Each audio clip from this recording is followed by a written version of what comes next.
रहा है विपक्ष और 125 का मैंडेट है इस बार गठबंधन के पास। अखिलेश यादव कहा भी जा रहा है कि नेता प्रतिपक्ष बन जाएंगे इस बार सदन में।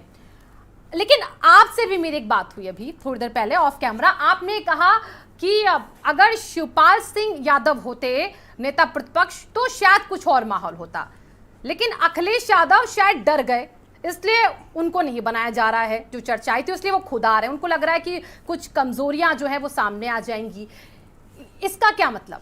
देखिए, ऐसा मैंने नहीं कहा है कोई कमजोरी सामने आ जाएगी। नहीं, हमने जो कहा, हाँ, देखिए मैं हाँ, ऑफ कैमरा हमने जो बात कहा, हाँ, वो बात भी मैं कह दूं, हाँ, कि देखिए जो सबसे बड़ी बात है, नेता प्रतिपक्ष के रूप में नेता हाँ, सदन तो तय हो जाएगा, वो हाँ, भारतीय जनता पार्टी का होगा, योगी आदित्यनाथ जी होंगे, नेता सदन तय है।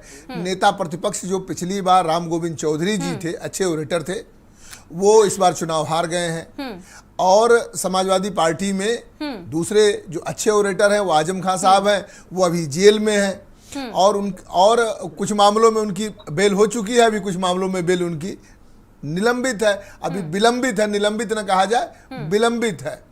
तो वो सदन में होंगे, सदन में नहीं होंगे, पहली बात। दूसरी बात कि नेता सदन के रूप में अब दूसरे बड़े नेता शिवपाल जी हैं, आदरणीय शिवपाल जी आते हैं इनके पार्टी से, लेकिन शिवपाल जी के पीएसपीएल से जो समझौता हुआ था उतनी सीटें भी शिवपाल जी को नहीं मिली, ये भी तथ्य है।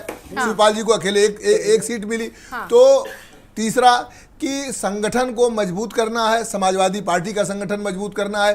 पीएसपीएल का औचित्य अभी समाप्त नहीं हुआ है, पीएसपीएल अभी भी बनी हुई है।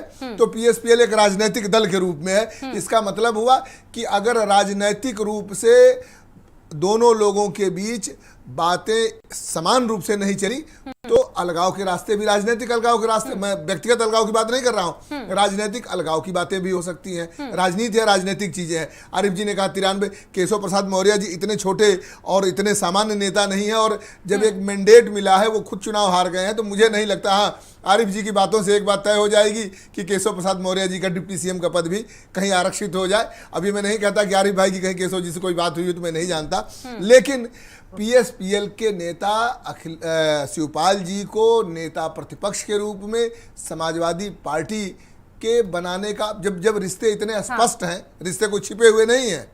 चुनाव के समय केवल अखिलेश जी के चेहरे पर वोट मांगा गया, कहीं पीएसपीएल से समझौता हुआ तो शिवपाल जी या दूसरे लोगों के चेहरों पर वोट नहीं मांगा गया।